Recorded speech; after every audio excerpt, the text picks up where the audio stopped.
Hello everyone, this is Miss Gibson. This is lecture 2 for your cancer. This is going over our hemolytic cancers.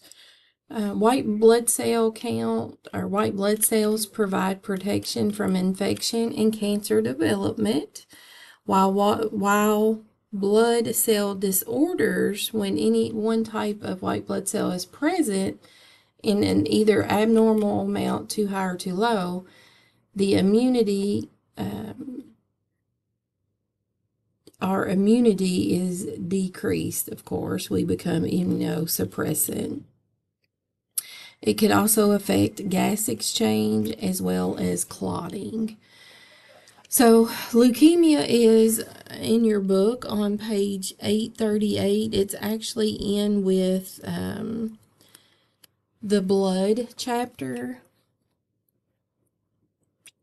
So, leukemia is a type of cancer that affects the blood. It arises from a loss of cellular regulation, leading to uncontrolled production of immature white blood cells, or blast cells, in the bone marrow. As a result, the bone marrow becomes overcrowded with immature, non-functioning cells, and production of other normal blood cell types is greatly decreased.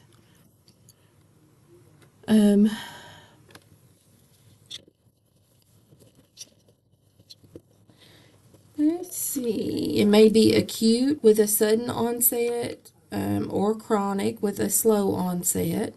It's classified as lymphocytic or myelocytic or myelogenesis. It most often occurs in the stem cells or early precursor to lymphocyte cells. It leads to anemia, thrombocytopenia, as well as leukopenia. Cells may also be found in the spleen, liver, lymph nodes, and central nervous system. Acute leukemia progresses to death from infection or hemorrhage without treatment. Chronic leukemia may be present for years before changes appear. Exact cause is unknown, but there's some risk factors such as ionizing radiation, viral infections, exposure to chemicals or drugs, immunity factors, environmental factors, genetic factors. Leukemia is 3% of all new cancer cases and 4% of cancer deaths as of 2023. So we do have some different classifications of leukemia. These all are discussed on page 839. The first one we have is acute lymphocytic leukemia. It's rare in adults, often in Philadelphia chromosome positive. The patient is Philadelphia chromosome positive. Next, you have acute promyelocytic leukemia. This is aggressive, usually occurs in middle-aged adults. Then you have acute lymphocytic leukemia, or ALL. I told you wrong. I've misspoken. So, no. Yes, ALL is rare in adults and often is, there will be a Philadelphia chromosome positive. AML is common in adults as well, but the average age at diagnosis is 72. More males are affected than females and has many subtypes. The subtypes is used to determine treatment. Next, you have chronic lymphocytic leukemia, or CLL. This is the most common chronic leukemia in adults. Average age at diagnosis is 72, twice as common in males as in females. And then the very last one is acute leukemia with lymphocytic or myelocytic features. It's not seen as much and it's not discussed in the book. So I just need you to know that it exists. That's all you need to know for that one. And once again, this is all of the classifications are on page 839. So now let's talk about an assessment. So our assessment, you're going to do a good head to toe assessment.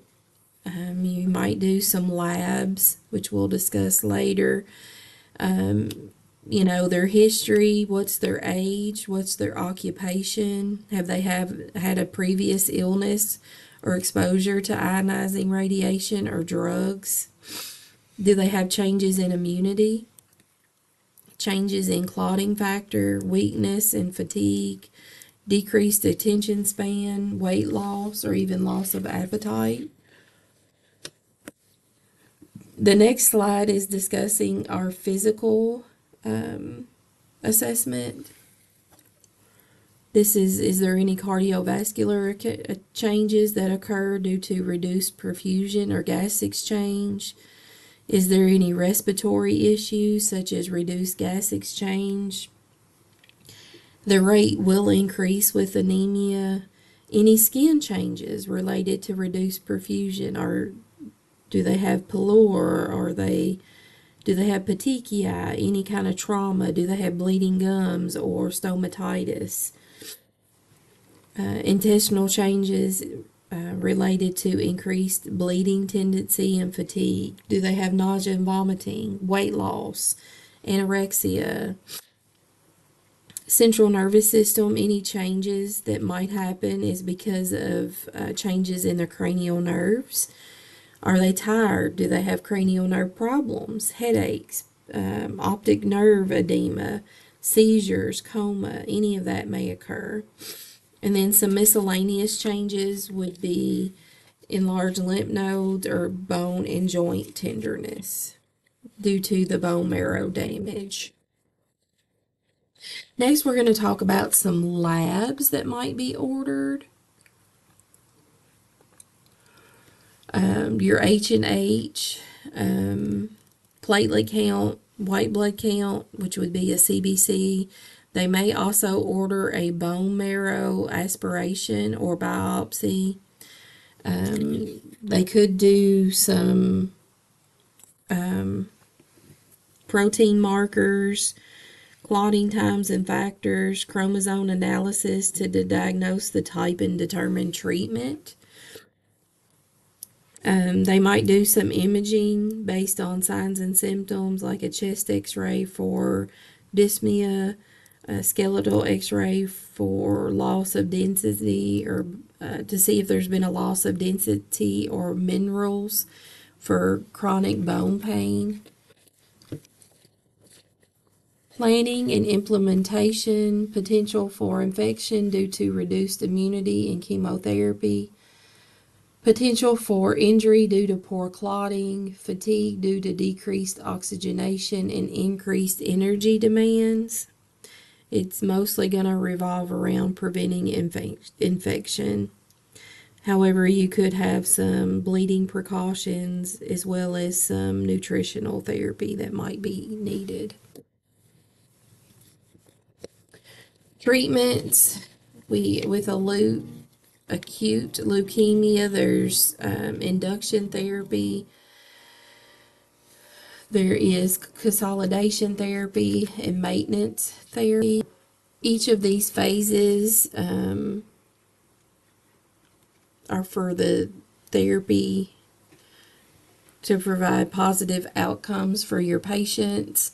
The induction therapy, this is intense combination chemotherapy started at diagnosis, attempting rapid complete remission. It does result in bone marrow suppression. Consolidation therapy, this is another course of either the same drug used for induction at a different dosage or a different combination of chemotherapy drugs. It's initiated early in remission and with an intent to cure. Then you have maintenance therapy. This may be months or years. Its intent is to maintain remission achieved through induction and consolidation. Not all types of leukemia respond to maintenance therapy. Next, you're going to have chronic leukemia. You're going to have different drug types of those. I will put up some extra resources on these drugs. That way you can look at them. But you have Gleevec, Spiracil, Taxna, and then monoclonal antibodies. And there will be some resources on Blackboard for these. All these have side effects of low blood counts, headaches, diarrhea, muscle, bone pain, fatigue, fever, as well as nausea and vomiting. And then your drug therapy for infection, of course, it depends on the severity and sensitivity. Could be antibacterial, antiviral, antifungal. And then you're going to do good patient education on infection prevention.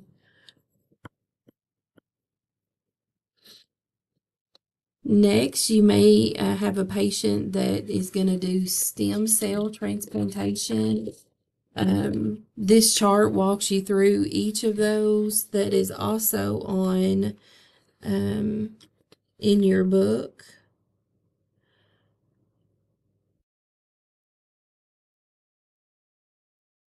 On page 843. The bone marrow is the actual site of leukemic cell production. Additional chemotherapy with or without total body eradication is given to purge the bone marrow or leukemic cells. Must replace bone marrow after this, as process is lethal. Ideally, donor is sibling or matched unrelated donor. Stem cells can also be harvested from an umbilical cord of unrelated donor.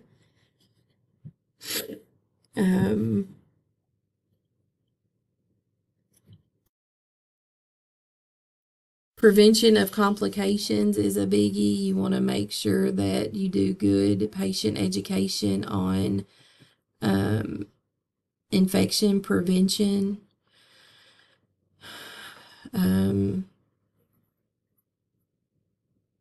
You could have graft versus host disease, which is immunocompetent cells start an immunologic attack against new cells. You could have veno-occlusive disease, which is blockage of liver blood vessels by clotting and inflammation. So the patient would be jaundice if that happened. Next, we're going to look at malignant lymphomas. This is discussed in your book on page 849 so that you can follow along. These are cancers of the lymphoid tissue with abnormal overgrowth of lymphocytes. Cancers of committed lymphocytes rather than stem cell precursors, as in leukemia. So the first one we're going to talk about is Hodgkin's lymphoma. Let me fix my box here. Sometimes I have to move it around. This can affect any age, peaks in teens and young adults, as well as adults 50 to 60 years of age. Uncertain of exact cause, there's a link to viral infections and chemical exposures. It starts in a single lymph node. It contains a specific cancer cell type called the Reed-Sternberg cell. It spreads predictably from one group of lymph nodes to the next. So they're going to have large, painless lymph nodes, fever, heavy night sweats, and unexplained weight loss.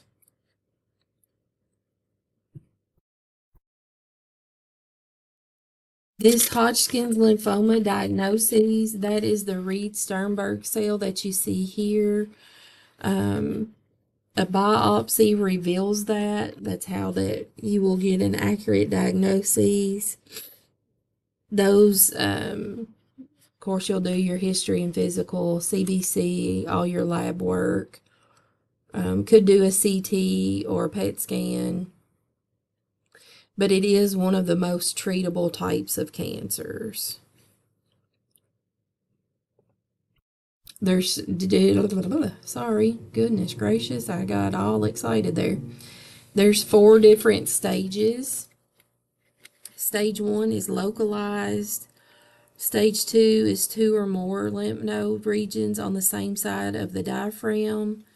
Stage 3 is 2 or more lymph node regions above or below the diaphragm.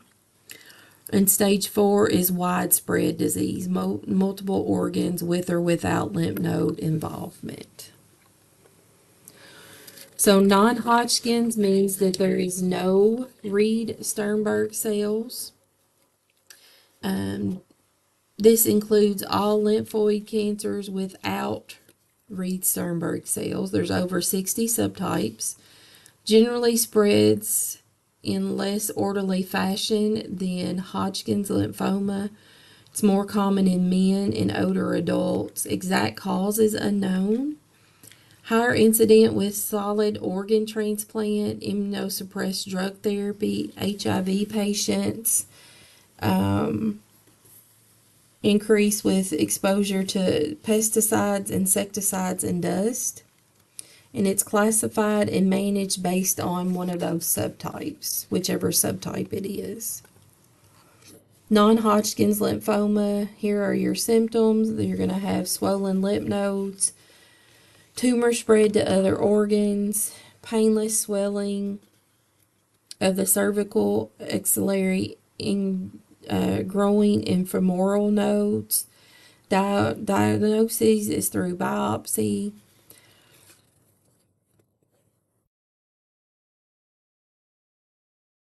The last one we're going to talk about is multiple myeloma. Multiple myeloma is a cancer of the white blood cells that involves a mature B lymphocyte called a plasma cell, which secretes antibodies. These cells are overgrown in the bone marrow. Once they become cancerous, they produce excessive antibodies or gamma globulins. This is called gammopathy. Overproduction of myeloma results in fewer red blood cells, white blood cells, and platelets, leading to increased risk for infection and bleeding. Excessive antibodies in the blood results in increased serum protein levels, clogging vessels, kidneys, and organs. Without treatment, your patient's going to have progressive bone loss, bleeding problems, kidney failure, reduced immunity, and death. It's more common in males over the age of 65, American blacks over whites. The cause is unknown, but possible risks and factors are radiation exposure, chemical exposure, and infection with herpes virus 8. They may have no symptoms. Generally, they'll have a fracture and they'll have a fall, fracture something, and then the lesion is then seen through CT.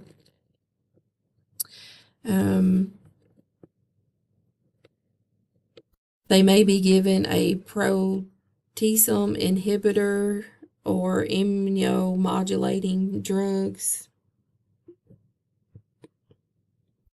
and pain management to treat as far as treatment goes. And that is it. That was a quick overview of your hematologic cancers. Make sure that you jot down the page numbers that I discussed where that you can go back through your book and overview them again. If you have any questions, please feel free to email me. Thank you.